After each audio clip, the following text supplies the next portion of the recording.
I'll start again. Good afternoon, and thank you all for joining us. My name is Gabby Pirro, and I lead events and delegations for the Pacific Council. For those of you that are not familiar with the Pacific Council, we're an organization that fosters critical discussions on international issues and current worldly events to help West Coast leaders improve our world. For today's featured webinar, we're honored to welcome two very special guests, Ambassador Matt Murray and Monica Hardy Whaley.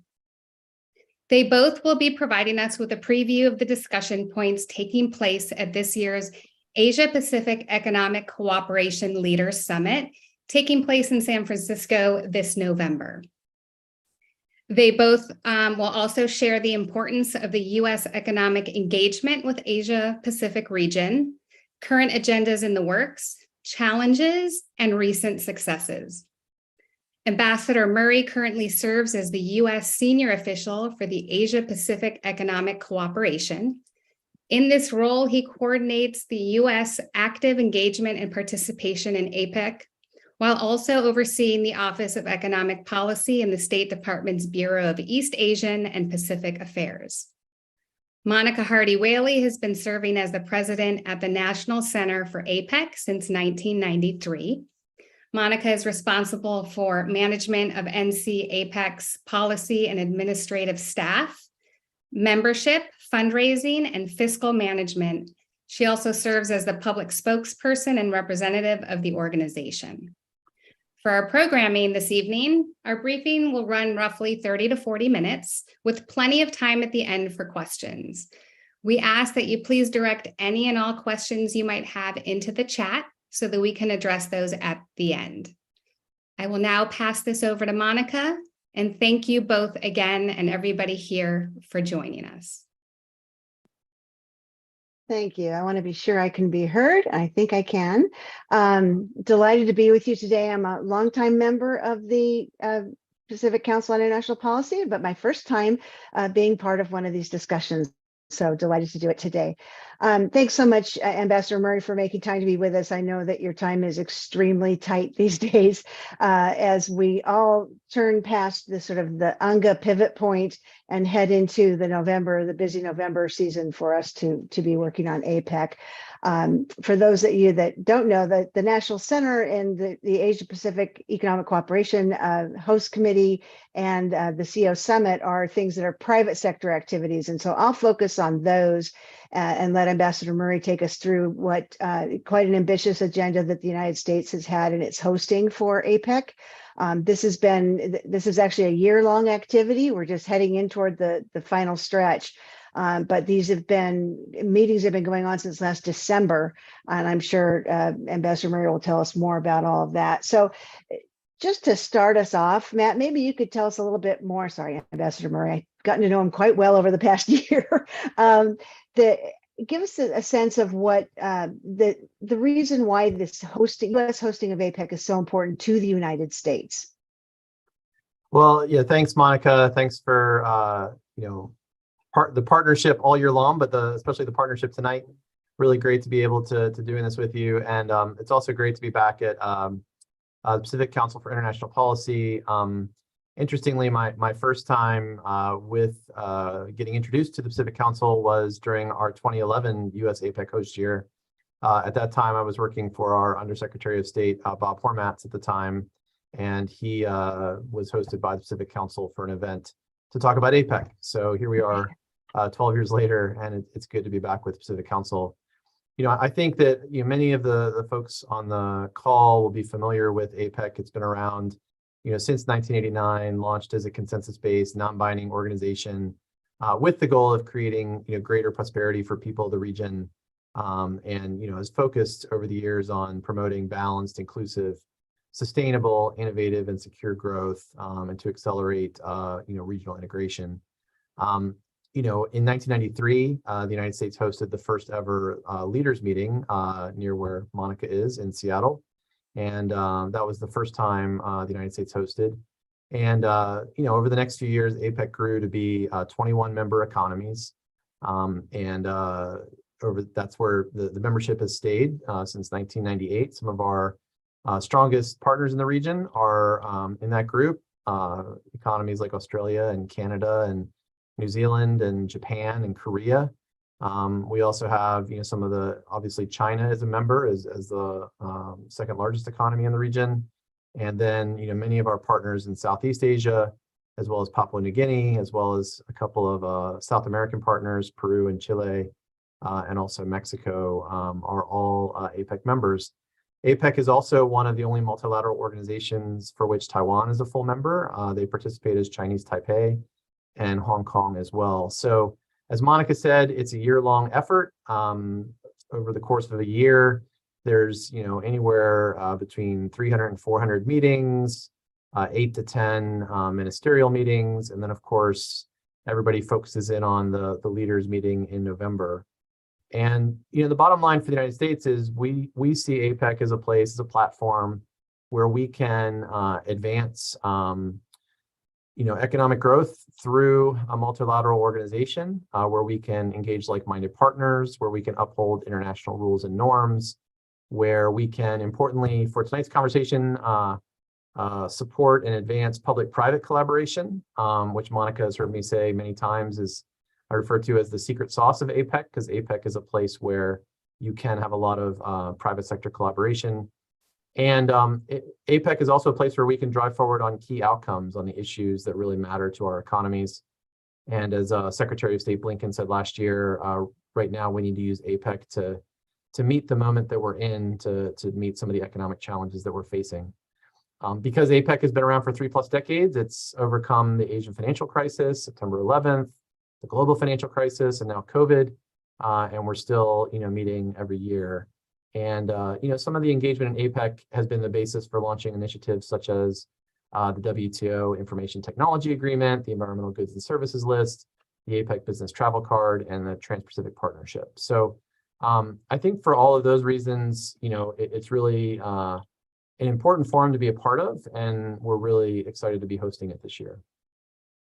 And the choice of California for the final meeting, we're curious if you could tell us a little bit about some of the thinking there, and especially why this means a lot to California, not just San Francisco, but the whole state. Sure. Well, I think, obviously California has really strong connections to the Asia Pacific region. If you look at even just Northern California alone has sold up to $60 billion in goods and services to APEC economies. And so statewide, it's about $130 billion. And so, it's a huge trading and investment partner for California. And, California plays an important role in the Asia Pacific as well, on trade and investment flows, on tourism. And I think particularly for a lot of the issues that matter to APEC today, issues like sustainability and inclusion, California plays a leading role there, has some of the top technologies on, the clean energy revolution, et cetera. And, APEC is also trying to advance a more inclusive digital economy. And California, of course, has really terrific strengths there.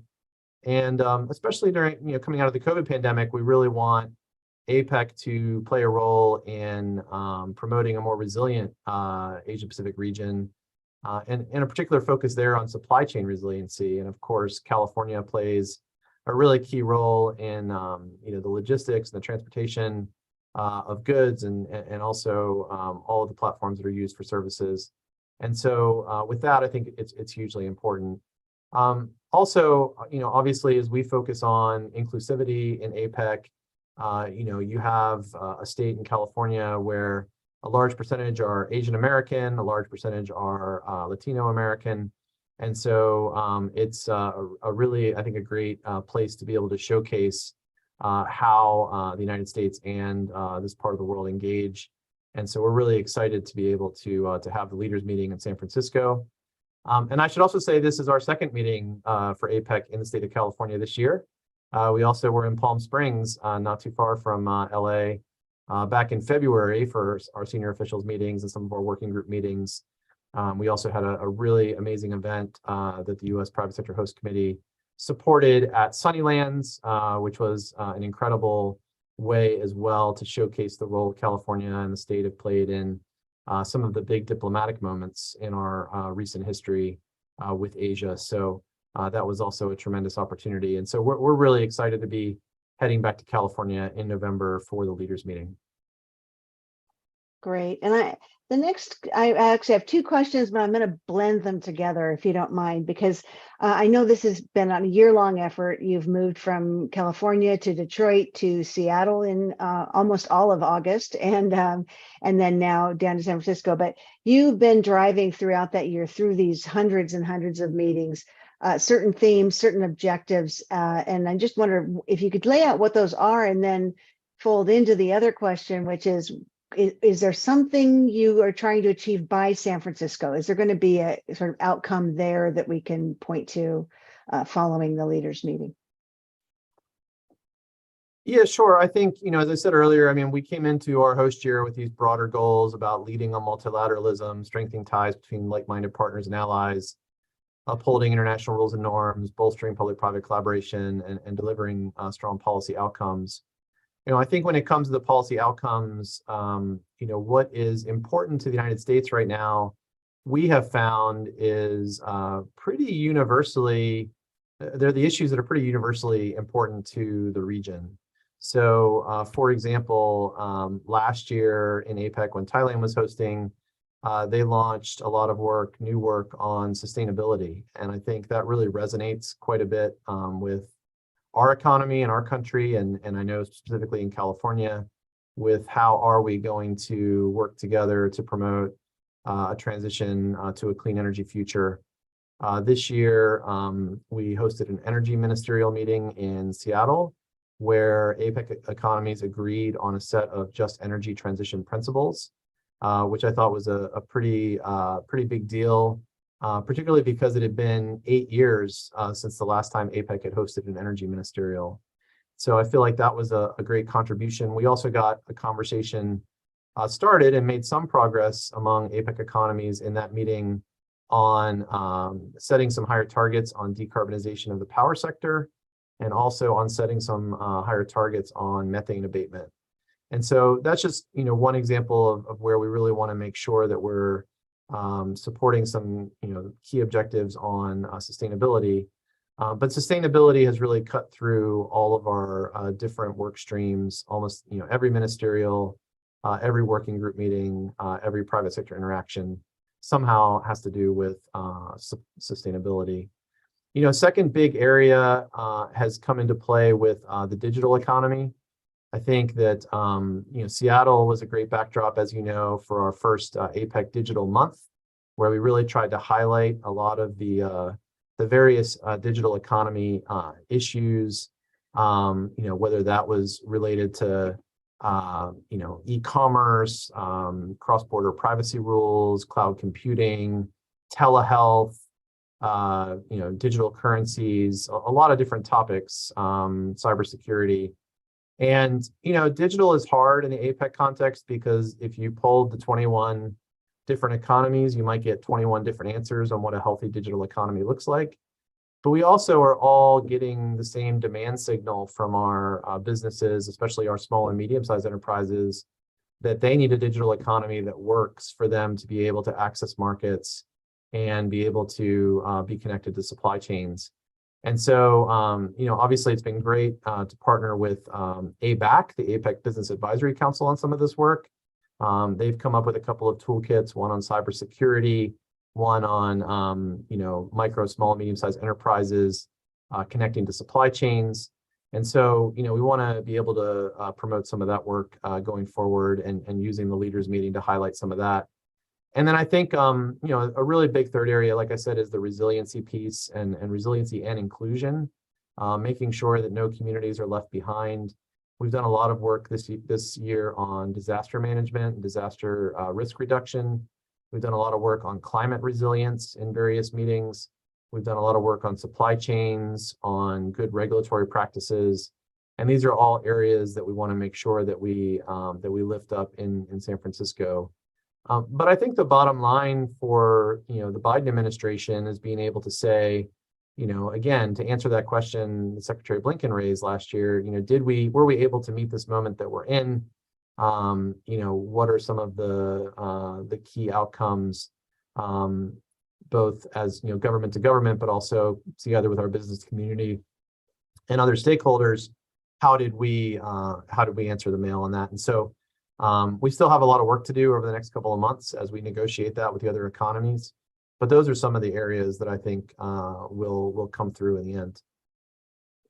And so looking ahead to San Francisco, what exactly will happen there? I mean, I know we hope that there's a lot of these folks that are on the webinar here from both the Bay Area and the Los Angeles and Southern California actually come up to San Francisco and join us. What are they going to see? What are they going to do? And what's going on there? Sure. So for APEC Economic Leaders Week, it's a full week's worth of engagements. It starts with a senior officials meeting. So from the folks at my level, from the different economies coming together to set the stage for leaders. We'll then welcome finance ministers to San Francisco. So Secretary Yellen will host, the other finance ministers from around the APEC economies. Of course, it'll be great to have her in San Francisco, having served there previously on the Federal Reserve. We'll then go into an APEC ministerial meeting for foreign and trade ministers, which will be co-hosted by Secretary Blinken and U.S. Trade Representative Tai. And then that will lead into the leaders meeting that President Biden will host. And so as each of these meetings goes forward, we will again elevate the different outcomes and objectives that we're hoping to achieve to the next level up, and then hopefully get a declaration from leaders that is by consensus of all 21 economies on some of the steps we need to take to ensure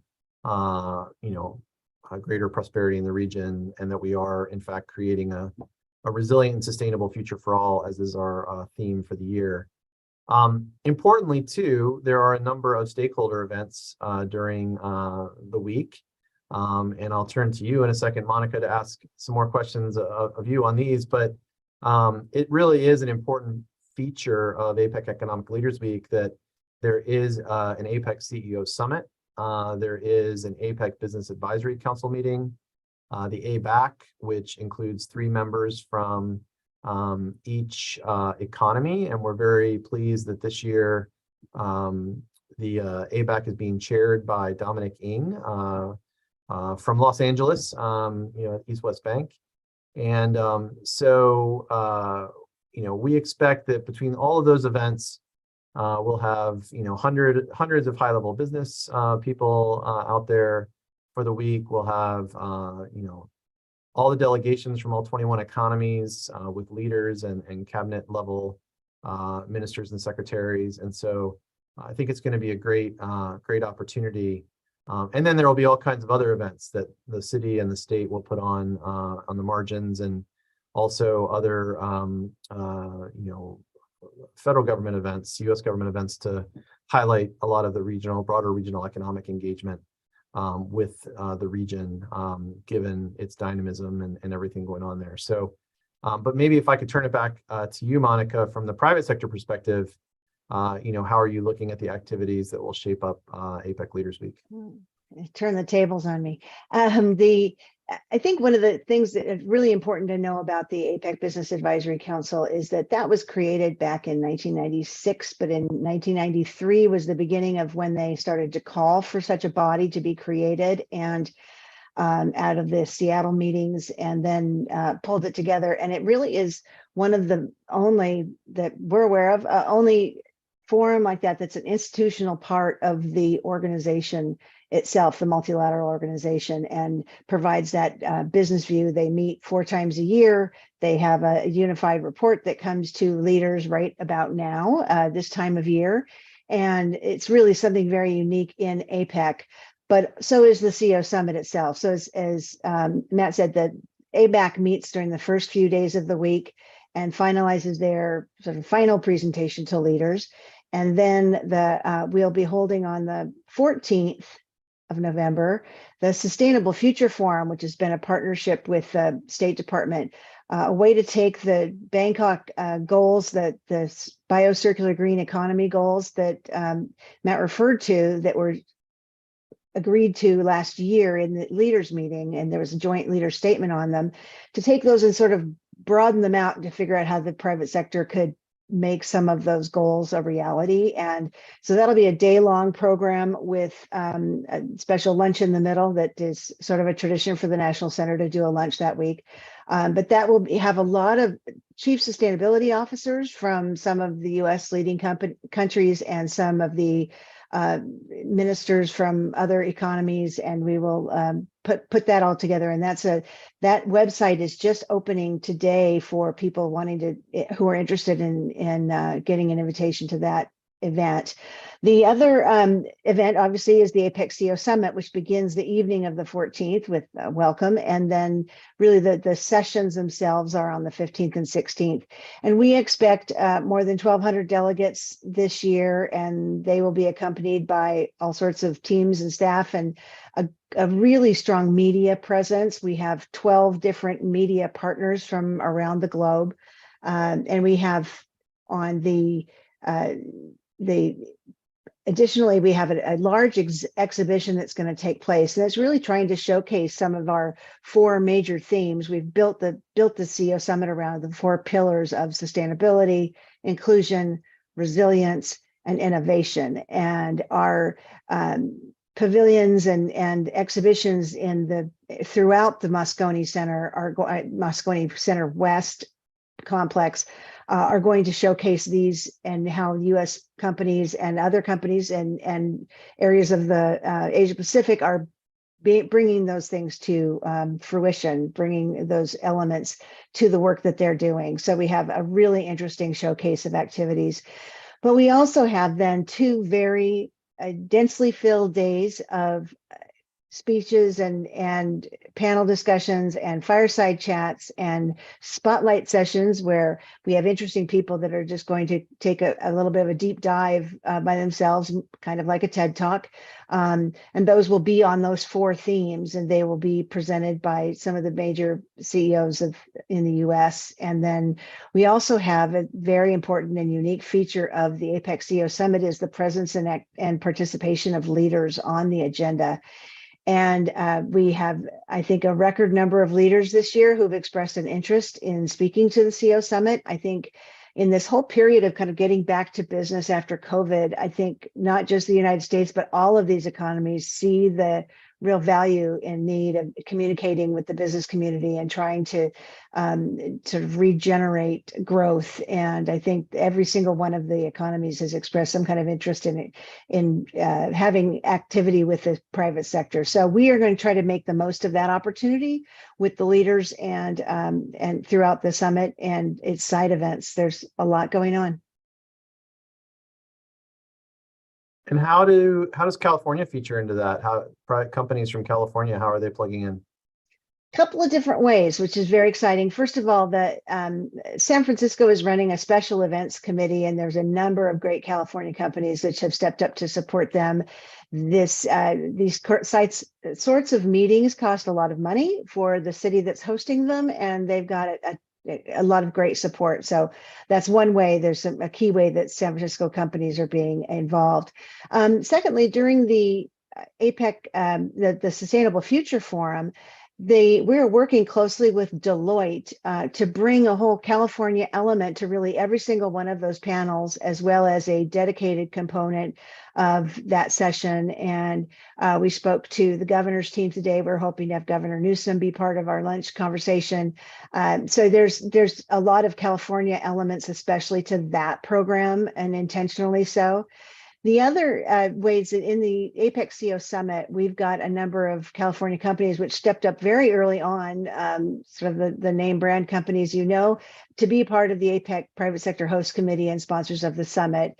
And so we've got a lot of those great companies coming in with their CEOs to do presentations. And we are going to have a pavilion in the exhibition from California, the state of California. And that, as I understand it, is going to cover a lot of different industry sectors and highlight some SMEs, as well as some of California's traditional sort of leadership roles in technology and communications and marketing and all the things that California does so well. The agriculture space, they're going to be showcased there, as well as the sort of media I was at the movie space, but what the entertainment space, I guess I would call it, that they're going to showcase all of California's leadership roles there. So that's going to be exciting too. Great. And then if I could ask you one more question, Monica, and then we can turn it over to the Q&A. But so you've been doing APEC for a while.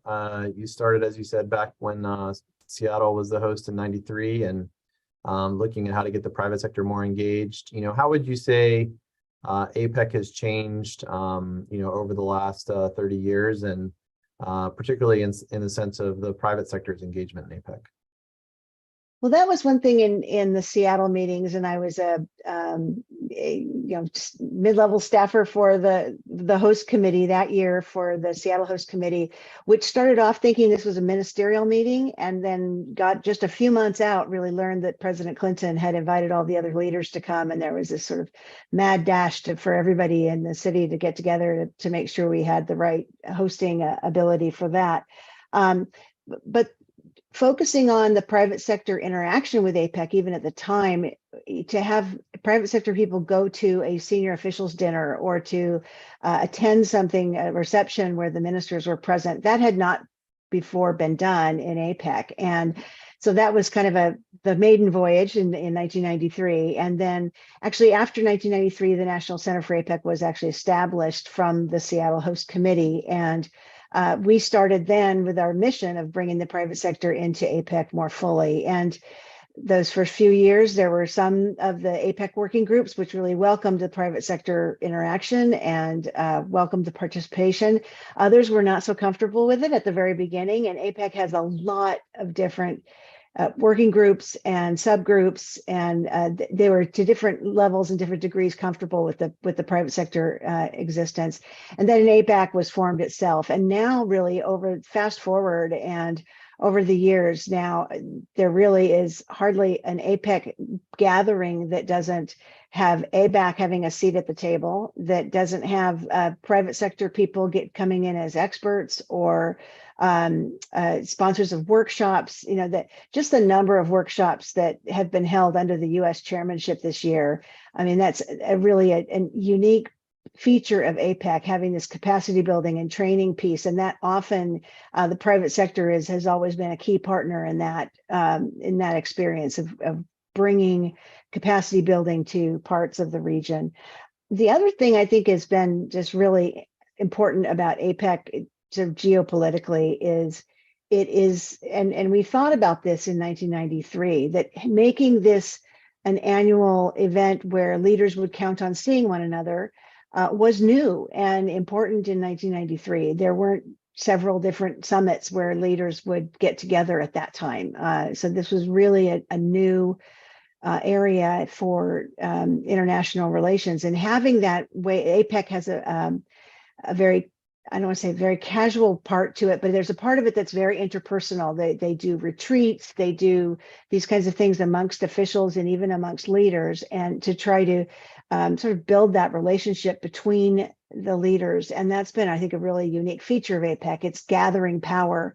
So we know that every year that there is going to be this event. And in a year like this year, where there's certain of the 21 members who may not see eye to eye on certain things, they know they'll see one another at APEC. And it's at least, fairly certain that will happen. But also the ministers. I mean, it was great to see this year, like the transportation minister, Pete Buttigieg, was hosting in Detroit, transportation ministerial, like he'd been doing APEC all his life. And I'd say Secretary Granholm on the energy side in Seattle was doing the same thing. And so some of these, even the agencies that do APEC all the time, there's a benefit, I think, into broadening that view and perception of APEC amongst the whole of government piece, which I think is another important benefit of it. Great. Well, it's certainly been a great partnership for us to be able to work with you and the National Center for APEC and all the different private sector events and things that we've done this year in particular. And certainly for our State Department APEC team and our U.S. government interagency APEC team, I know we all really value the stakeholder engagement, the private sector engagement. We have a U.S. APEC LinkedIn site. We have a webpage. We're really trying to push out the word on what we're doing because we do want to make sure that we're able to be responsive to the kinds of things that people are interested in, which then I think is a good segue to the Q&A portion. If we want to turn it back to Gabby or Monica, if you're handling the questions. I'm not, oh, there's one from Tom Cooney. Hey, hi, Matt. From Tom Cooney is our friend. And he's now with Capital Group in Los Angeles and a new Pacific Council member. Congratulations, Tom. It's a great group. Any thoughts, Matt, on any of the IPEF outcomes that could be announced on the margins of APEC? And this is the great question, and the expectation of President Xi Jinping's attendance. And he says, keep up the great work. So thumbs Great. up, Tom. Thank you. Oh, thanks, Tom. Great that you've settled in there in LA. We miss working with you on some of the APEC stuff. So, but great that you're able to join.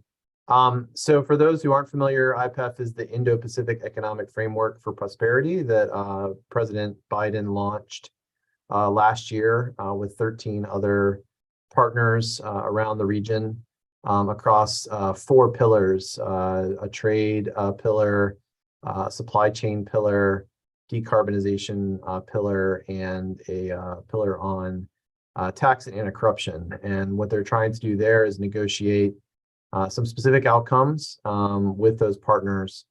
And the partners include 11 other APEC members, plus India and Fiji, in addition to the United States. And so certainly the focus, I know, of our Commerce Department and U.S. Trade Representative Office, as they have discussed in the press, is looking at trying to finalize as much of the IPEF agreement as they can by November, by the time of the APEC Leaders Week.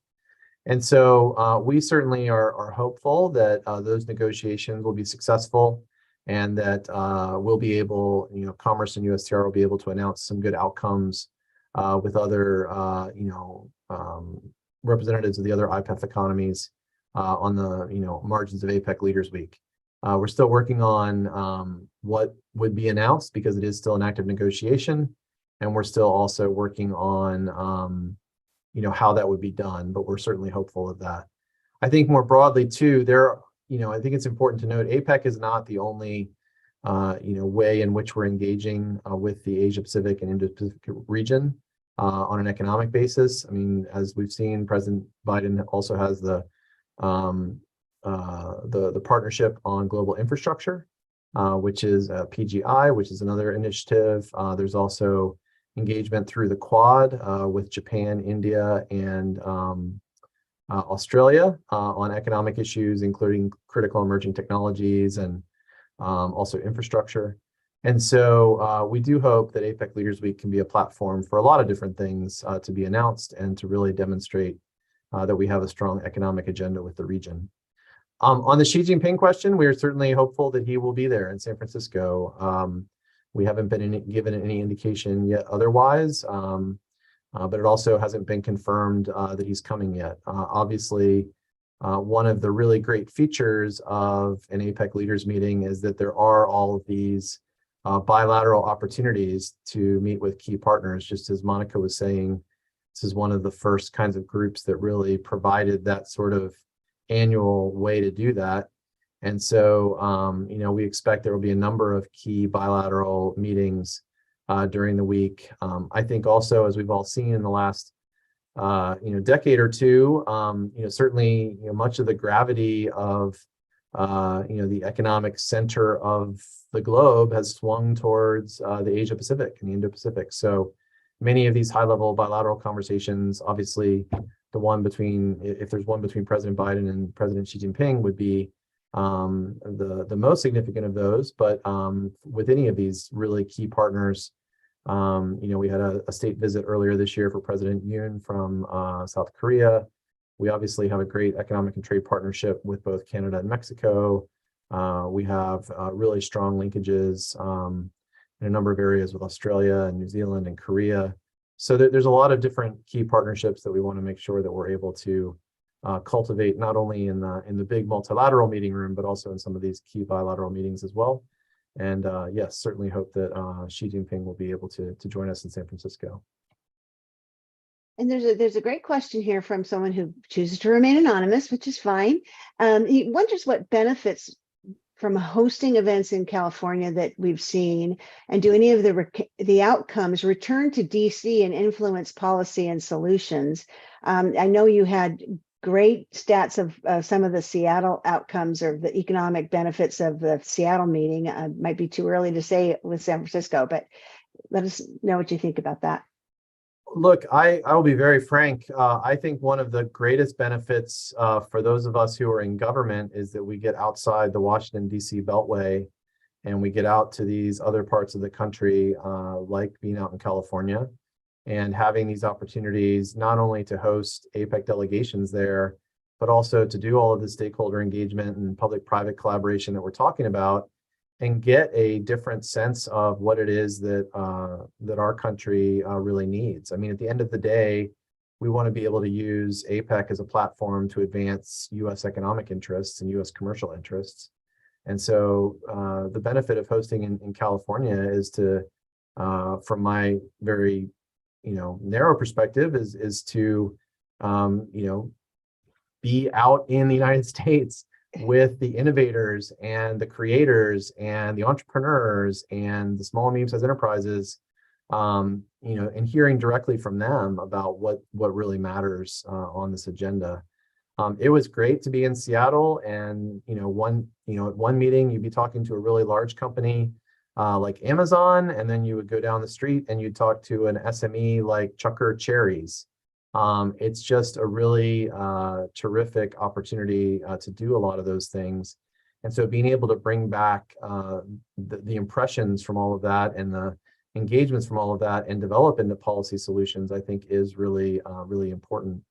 I think the other thing that Monica was alluding to is we also want to make sure that we are opening up opportunities for these host cities. So for example, in Seattle, I think the 3.5 weeks we were out there was a great platform for the city of Seattle to get greater exposure to economies from around the region. And there was a dollar figure also that went along with it. They probably earned about $9 to $10 million from all of the added hotel revenue, restaurant revenue, convention center revenue, all of the things that a big meeting like APEC brings. So, hopefully there's also a payoff at the local level as well. San Francisco will have, it's a huge task to host 21 leaders. I've been to a couple of these leaders meetings. Monica has been to a lot more. It is a gigantic undertaking that involves a lot of security and everything that you would expect with that. But we certainly hope that San Francisco will also be able to benefit from hosting the leaders meeting. And I know from talking to them, they're very excited about the opportunity. Great, and I got the question it's a wonderful softball for me because I can pitch both the CEO Summit and the National Center for APEC. So we had two questions. One is how can someone attend the summit in November, and also from private sector person asking how their business can engage with the work.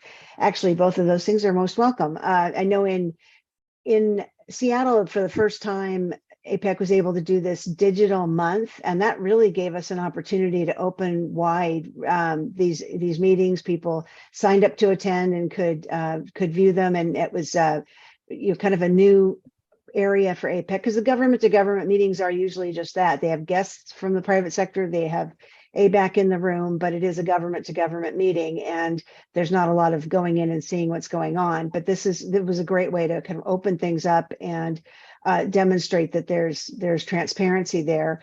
But the National Center for APEC, just as a shameless pitch, is a business organization that is funded by memberships, and we focus on getting private sector engaged in APEC throughout the year, and not only in years when the U.S. is hosting, but we watch and participate in the APEC agenda of it's hundreds and dozens of working groups and subgroups and subfora that are moving very pragmatic, very practical processes across the finish line.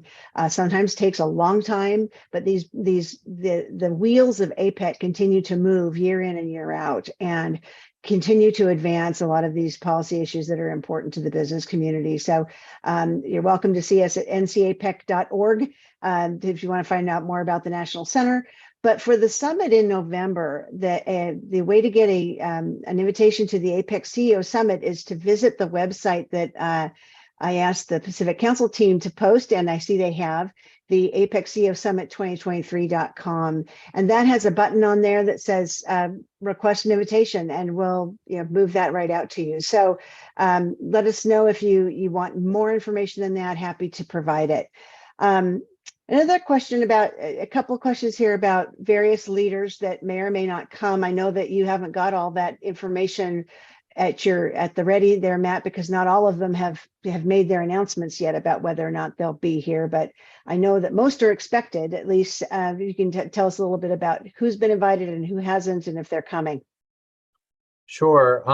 So I think as we went back to our very initial offer to host APEC in 2023, we've made clear repeatedly to all the economies that we want to create a good environment for hosting APEC. We want to be a good steward of APEC, but that we would also need to do that in accordance with the laws and regulations of the United States.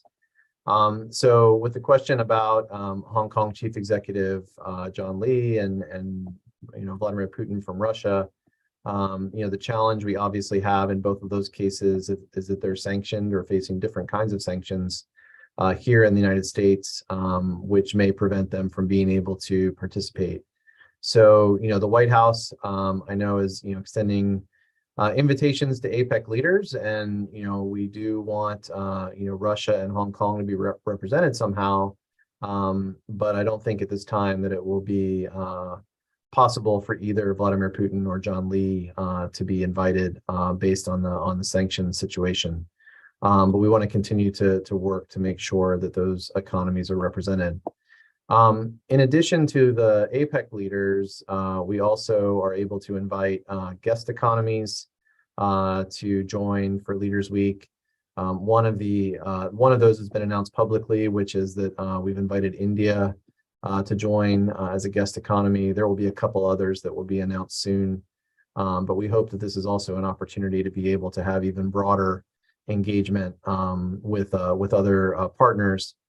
And I think one of the things I've been very excited to see in the last couple of weeks is we're already, even 2 months out, we're already getting a lot of confirmations about leaders planning to come to San Francisco. And, I think that also demonstrates, some of the enthusiasm in the region for a U.S. APEC host year.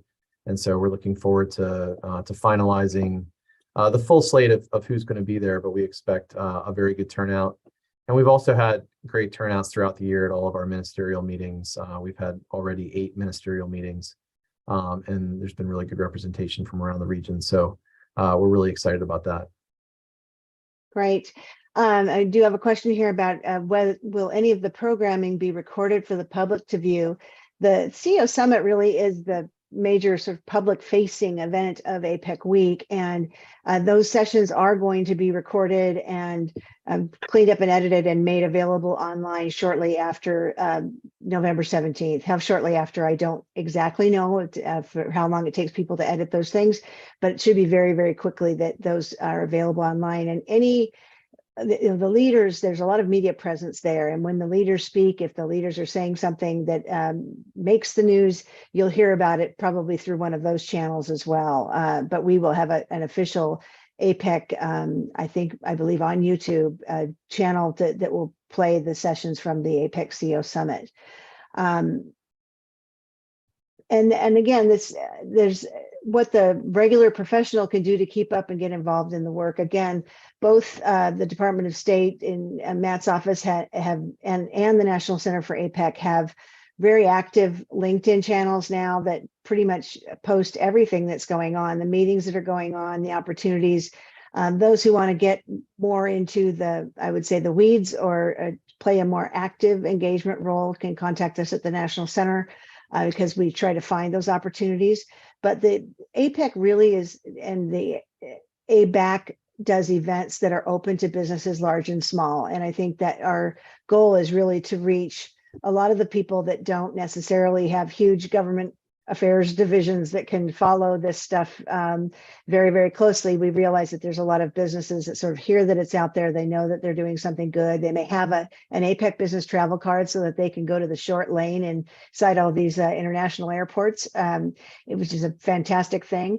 And I think that the people can make sure that they can get involved in the more day-to-day work of APEC through following those channels and engaging with us all on these activities. If I could add to that as well, Monica, Please. one other thing for, if you're a professional and you just like to be involved somehow and you're interested in what's happening in San Francisco in particular, is that in each city during our APEC host year, there's also been a number of people who have volunteered to do play different roles as liaison officers with delegations and in other ways. And, we had a great team of volunteers in Seattle. I was just really amazed to see the diversity of the different kinds of people and backgrounds that we had there. It was everything from students to retirees and, people that just took, a week or two off from their job at a bank, or, we even had a couple of, Coast Guard officers. So, it was, I think, a good way of being able to get some people just involved with what was happening out there in Seattle. And I know in San Francisco, they're going to need even more volunteers. And so depending on where you are and your level of interest, reaching out, with the city there and being able to volunteer for APEC. And I know the San Francisco Host Committee has also a website on what's going on during Leaders Week and the call for volunteers and things. So that's another thing to think about. But I think the other point I would make just more broadly is, even just events like tonight and just being on this call is a great way to be engaged and to keep up with what's going on. I think our biggest challenge, I've been very fortunate this year to really crisscross the country, not only to the meetings that we've been, going to and hosting, but also my colleague Sue, who's on the line, is, set up a lot of events in other cities around the country, like Pittsburgh and Atlanta and Chicago and, some other places. And, one of the things that's really struck me there is, we have a lot of work to do to really just, spread the word more broadly about our regional economic engagement in the region and APEC specifically. So, by being interested, asking questions, talking to other people about it, I think that's also a really important role to play. Great. And we have one last question that's a really good one about engaging with graduate schools in any capacity. And I know the ABAC does, and I can talk about that, but Matt, why don't I give you the first shot at talking about some of the work in education? Yeah, so there are a couple of organizations. One is called the APEC Study Centers, which we have, I think, 7 around the United States. One in California is at UC Berkeley. They do a lot of research that's focused on APEC specifically. And then, as I was just saying, trying to get out for ourselves, for our team, and get out and speak to students and grad schools and things. And I was at American University in DC here a couple of weeks ago. But the APEC Study Centers is one way that there's a more institutionalized engagement there. There's also a couple of other organizations that deal with universities and APEC. And so I think that's certainly one of the ways in which grad schools are brought in. The other thing I would say is that there are several different research prizes and different things that come through in APEC. We just gave out another APEC Science Prize this year to a researcher from Singapore. And so there's lots of those kinds of things as well. A health prize, and we have a APEC App Challenge and different things where a lot of grad students are getting engaged that way. So there are several of those things, and APEC as an organization, there's a secretariat that's based in Singapore. I know they're trying to do a lot more to engage students, including grad students, moving forward. And I would just add that the APEC Business Advisory Council for the past, I think, at least decade, maybe longer, has annually worked with students, graduate students from the Marshall School, down there in Southern California and at USC, and made sure that they were involved in helping design and implement and execute a research project every year. And they've been from the SMEs and what SMEs have done post-COVID to the noodle bowl of trade agreements and how they were impacting especially small and medium enterprises. I think a lot of times we get them sort of focused on small and medium enterprises, but these students from USC go out throughout the APEC region and interview people. They didn't do it during COVID, obviously, in the same physical way, but they have in the past. And they've got a great group there, and they've always been, they put out terrific work. And if, sorry to keep giving you websites, but ABAC Online, ABAC Online, .org has sort of the archive of all the things that the USC students have done for us. And it's been really terrific work over the years. So having sort of gone through that, I think that was our last question. I may turn to Ambassador Matthews or Murray to give us your sort of summary of thoughts. Yeah, thanks, Monica. I think, first of all, thanks to everybody for joining the call again. Pacific Council for International Policy is really an important voice, especially on the West Coast, but really nationally on all these issues. So we really appreciate the time to speak to all of you. I think I don't have any more to add sort of on APEC or why we think it matters or what the impact is or anything like that. But what I would encourage you to do, taking from this conversation, is to talk about it, to write about it, to kind of get the conversation going in your community. Looking ahead to San Francisco, with it being in your state, and any sorts of feedback or reflections that you have on it. I mean, all of you are certainly in a position of having influential roles in your communities, and so I would certainly encourage you to to write op-eds, to think about how this is having an impact. I said this in San Francisco a couple months ago.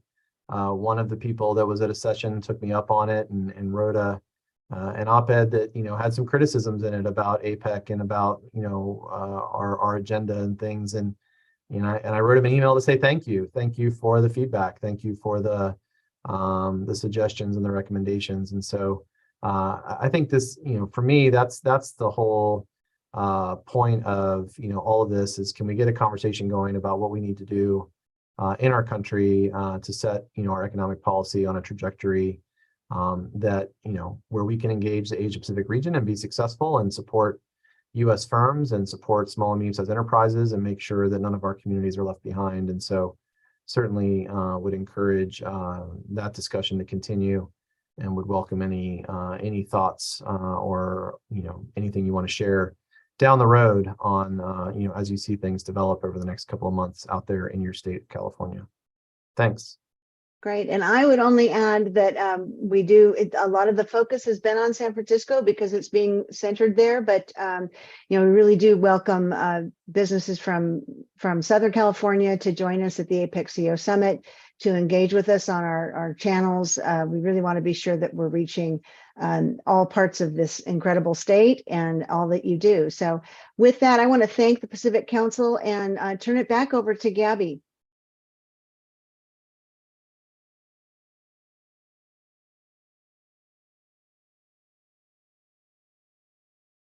I don't think it's going to be turn on my video. Oh, no. Okay. Sorry. There you go. Yeah.